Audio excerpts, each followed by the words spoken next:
Thousands of jute mill workers must be saved from destitution। বন্ধুরা খেয়াল করেন, আজকের এডিটোরিয়ালসে খুব গুরুত্বপূর্ণ একটা বিষয় আলোচনা করা হয়েছে, সেটা হচ্ছে যে রিসেন্টলি আমাদের জুট মিলকে রাষ্ট্র থেকে প্রাইভেট সেক্টরে দেওয়া হয়েছে এবং সেই বিষয়ে আজকের টেলিস এডিটোরিয়ালসে আলোচনা করা হয়েছে, যেখানে বলা হয়েছে যে হাজার হাজার জুট মিল কর্মচারী যাদেরকে অবশ্যই মাস্ট বি সেভ, মুক্ত করা উচিত বা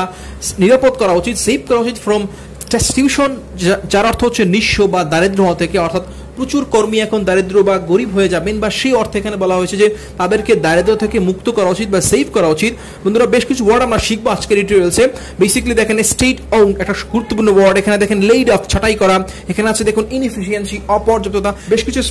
স্মার্ট ওয়ার্ড আজকে আমরা ডেইলি এডিটোরিয়ালসের মাধ্যমে শিখবো। So let's start.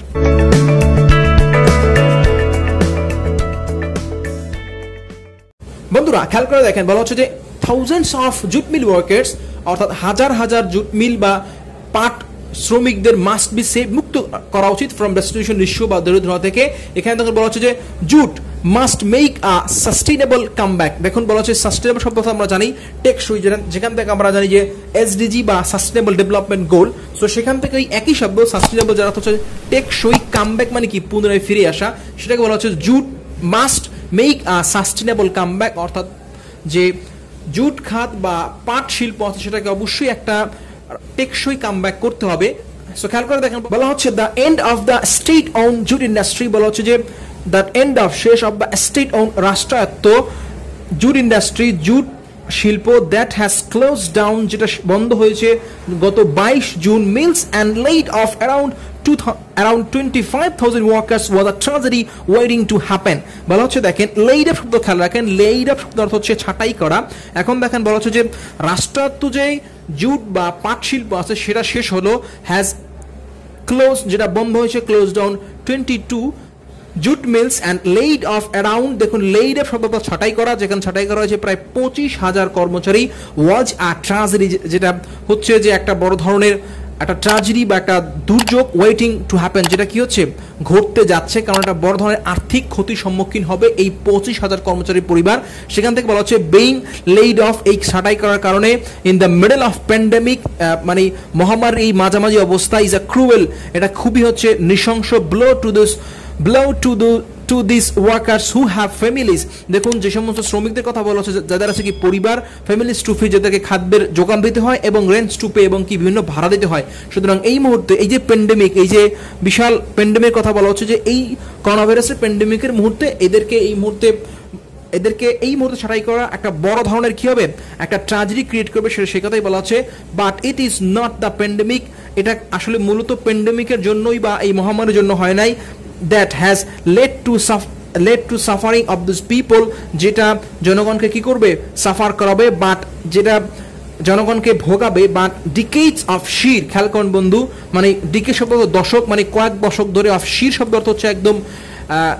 শির শব্দ অর্থ যেটাকে বলে খাঁটি, নিছক, নিগলেক্ট, কি হয়েছে,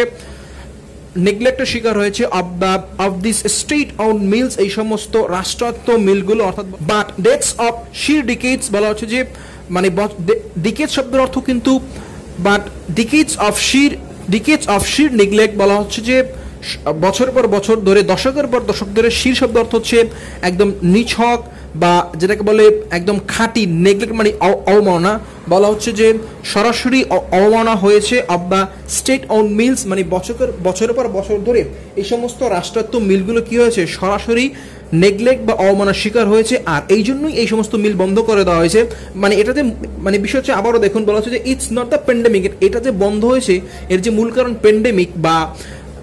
মহামারী, বিষয়টা তা না, মূলত বছর পর বছর ধরে এই জুট শিল্পটা বা এই পাট শিল্পটা বন্ধ ছিল বা পাট শিল্পটা নেগলেক্টের শিকার হয়েছে, সেজন্যই বন্ধ করে দেওয়া হয়েছে। এবার দেখেন বলা হচ্ছে ফিনান্সিয়াল ইরেগুলারিটিস, মানে অর্থনৈতিক বা আর্থিক যে অব্যবস্থাপনা এবং অনিয়ম, ইরেগুলারিটি শব্দ অর্থ অর্থনৈতিক অনিয়ম, ইনএফিসিয়েন্সি শব্দ অর্থ অপর্যাপ্ত অফ রিসোর্স, মানে সম্পদ, মানে পর্যাপ্ত কাঁচামালের ঘাটতি ছিল বা পর্যাপ্ত মেশিনারি ঘাটতি ছিল, এবং অবসলিউট মেশিনারি, এবং কি অবসলিউট শব্দ কি প্রাচীন, বলা হচ্ছে প্রাচীন machinery, and lack of any initiative to popularise, এবং ঘাটতি, ইনিশিয়েটিভ মানে পদক্ষেপ নেওয়া, টু পপুলারাইজ, এটা কি করা, পপুলারাইজ মানে শব্দের অর্থ হচ্ছে আপনার জনপ্রিয় করা, বা প্রোডাক্টস, এই সমস্ত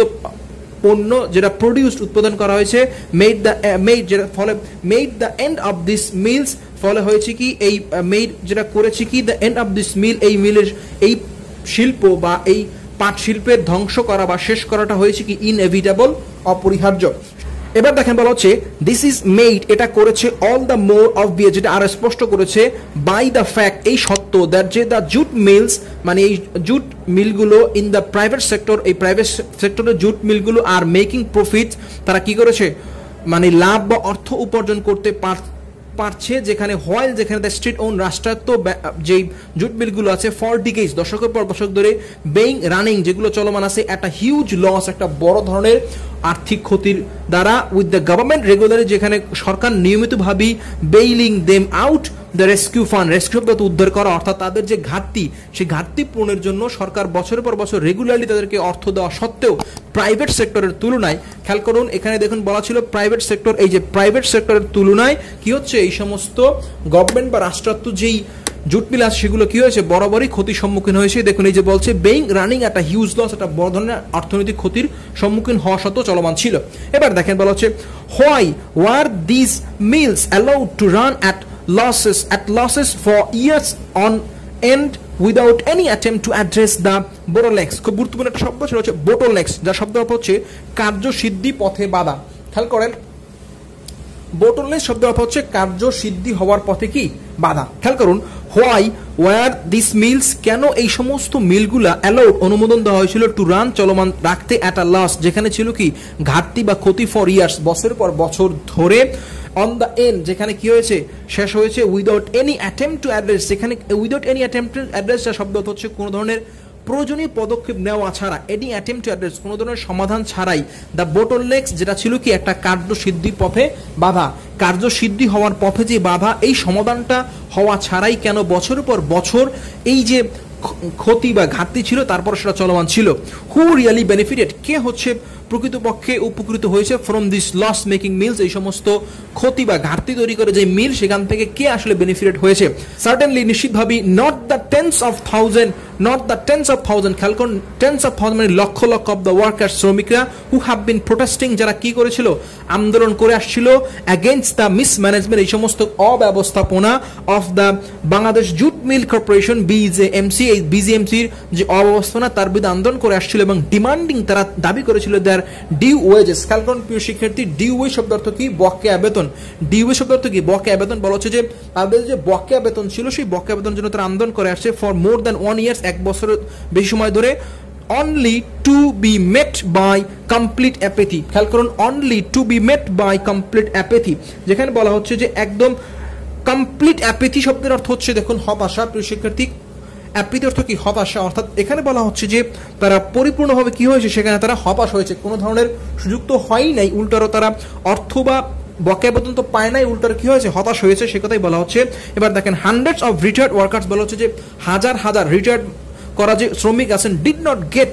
দেয়ার ডিউ বেনিফিট, তাদের যে আগের যে পুরনো অর্থ বা বকেয়া সুযোগ আছে, বকেয়া যে বেনিফিট বা টাকা তারা সেটা পায় না ইন দ্য লাস্ট 10 years, গত 10 বছর ধরে শত শত রিটায়ার্ড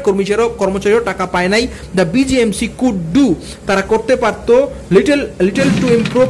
মানে অ্যাটলিস্ট কিছুটা হলেও ইমপ্রুভ করতে পারতো তাদের ইন্ডাস্ট্রি, তাদের এই ইন্ডাস্ট্রিটা হওয়ার, যেখানে ইট সাকেট এটা শুষে নিয়েছে। দেখুন সাক করা শব্দ অর্থ শুষে নেওয়া, বরঞ্চ বলো চিটমানি হচ্ছে এই বিজিএমসির কথা বলা হচ্ছে, সে কি করেছে শুষে নিয়েছে থাউজেন্ডস অফ ক্রোড় মানে হাজার হাজার কোটি টাকা ফ্রম পাবলিক ফান্ডস, মানে হচ্ছে কি এই জনগণের যে অর্থ, জনগণের অর্থ থেকে তারা হাজার হাজার টাকা শোষণ করে নিয়ে গেছে। প্রিয় শিক্ষার্থী আজকের এই রিভিউতে বেশ কিছু গুরুত্বপূর্ণ ওয়ার্ড আমরা শিখলাম, যেমন দেখুন বলা হচ্ছে রেস্কিউ ফান্ড, এখান থেকে উদ্ধার করা, এখান থেকে দেখুন বলা হচ্ছে ইনএভিটেবল শব্দ অর্থ অপরিহার্য, এখান থেকে দেখলাম ডিউ ওয়েজ দেখুন বকেয়া বেতন, এর বারে আরো বেশ কিছু ওয়ার্ড খেয়াল করেন যেগুলো আমরা এখানে নোট করেছি। খেয়াল করুন প্রিয় শিক্ষার্থী bottleneck শব্দ অর্থ কার্যসিদ্ধির পথে বাধা, টেন্স অফ থাউজেন্ড যেটা বলছিলাম লক্ষ লক্ষ ওয়ার্কার শ্রমিকের কথা বলছিলাম, স্টেট অন শব্দ অর্থ রাষ্ট্রায়ত্ত, লেইড শব্দ অর্থ কি ছাঁটাই করা। সো এই শব্দগুলো আমরা একসাথে শিখবো এবং মনে রাখার চেষ্টা করবো। সো বন্ধুরা আমরা নিয়মিত চেষ্টা করবো এখন থেকে ডেইলি স্টারের যে ইরিটিভিটিস গুলো তার নিয়মিত অর্থ বা গুরুত্বপূর্ণ ওয়ার্ড গুলো নিয়ে আপনাদের সাথে আলোচনা করার। সো ভিডিও ভালো লাগলে লাইক করুন, কমেন্ট করুন এবং প্লিজ সাবস্ক্রাইব করতে ভুলবেন না। সবাইকে অসংখ্য ধন্যবাদ। আসসালামু আলাইকুম।